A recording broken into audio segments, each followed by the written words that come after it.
overall, in the end, in conclusion, I know the game was released in like 2012 and had like its 6-year run, but also had its difficulties in between. And I'm not here to discuss the politics, whatever they had going on. I'm not here to discuss that. I'm here to talk about the game and how I feel about it as a whole, in general, just the gameplay, what I did. I don't make games, I play games. The game as a whole is great. Season 1 opens up with Lee in the back of a cop car. He's in trouble. We don't know what he did yet. Immediately, within like 40 seconds, you wreck the damn car, flip down a fucking hill. There's zombies in the forest that are so decomposed that they look like they've been there for 15 years. I don't know how long the game been going on or how long I was passed out. From there, we meet Clementine.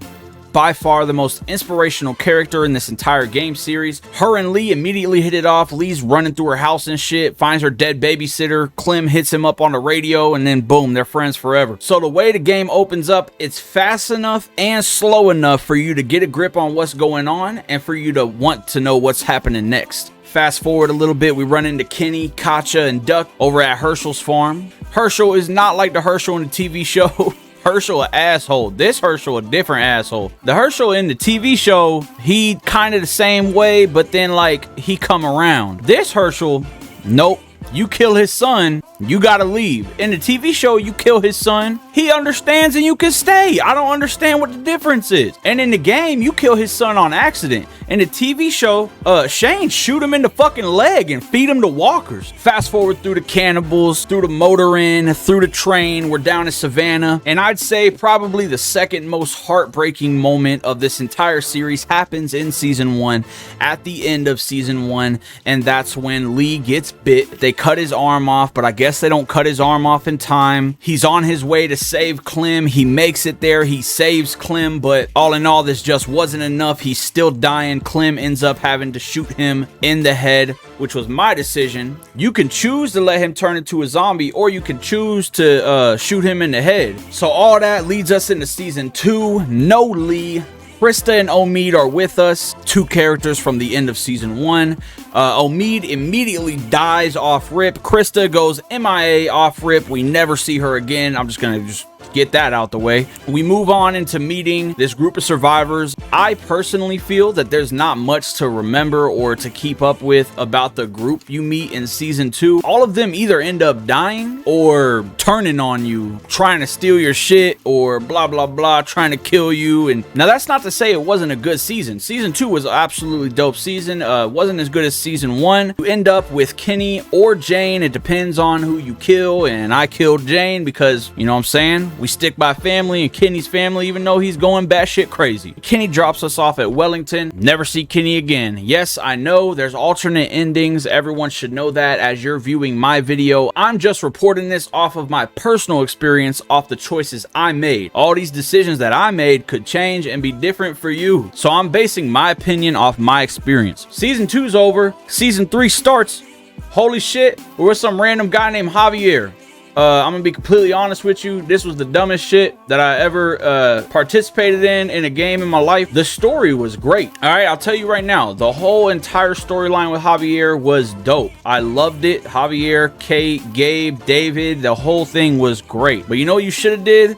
Was left Clem the fuck out of it. Why did you even put her in there? It didn't even make any sense. If you were gonna make The Walking Dead a new frontier, it should have been like The Walking Dead and then Fear the Walking Dead. You should have just made a whole separate fucking story. This just ruined it for me. I'm gonna be honest with you. Right when I turned it on, I was like, yo, this is whack. I might as well just skip season 3 and went straight to season 4, because the only thing that happens in season 4 that reminds you of Richmond or Javi is speaking that you once lived in a place called Richmond and the McCarroll Ranch. So there's really no point to even season 3 at all. I don't know. Like I said, I'm not going to politic about what happened behind the scenes with Telltale and Skybound. Maybe they felt like there was nothing else to say about Clem. Maybe they just wanted to do something new and they were bored with it. As creators, I don't know, but this was honestly the worst mistake you could have made making this game, in my opinion. Guys, remember, this is all opinionated, so if you want to get salty, I don't care. Do it in the comments. Season 4 is amazing. AJ's all grown up. Clem is like actually all grown up. She's got to be like 17, 18 or something in this. You end up with a group of kids at this Erickson boarding school, and you're having to defend it from actual adults, other groups, other communities. Absolutely most emotional season out of all of them. Like I said, the most emotional aspect of the entire game is, I feel like, when you have to kill Lee because of the buildup of season 1. The second most emotional thing that happens is when you think Clem. Overall, the biggest mistakes I feel like, in my opinion, were made in the creation of this game. Lee should have lived. I feel like Lee was like a season 4 death that should have happened. Kenny should have been around. I feel like Kenny was a season 3 death that should have happened. I'm talking about like season 3 if Javier didn't fucking happen. Because why did he happen? Kenny would have died in like season 3 heroically or something. Because that's just the way he was. Even though he was fucking insane. And then Lee, I almost wanted to see, for the fulfillment of the story, Clem lose someone, but then lose a part of herself, like losing her leg. So that she suffered a big loss like Lee when it really mattered. Like Lee dies season 4 episode 3, you know, right before the last episode, or he dies on the last episode and she loses her leg on the last episode situation. You know what I mean? Like, I feel like that's what should have happened. I feel like the game would have been overall better if you see Clem face those losses and those like semi-positives in the end that overall keep her alive and AJ alive and her friends at Erickson. I give this game personally a solid 8.1. That 1.9% that's coming away from a 10 is because of season 3. I literally don't.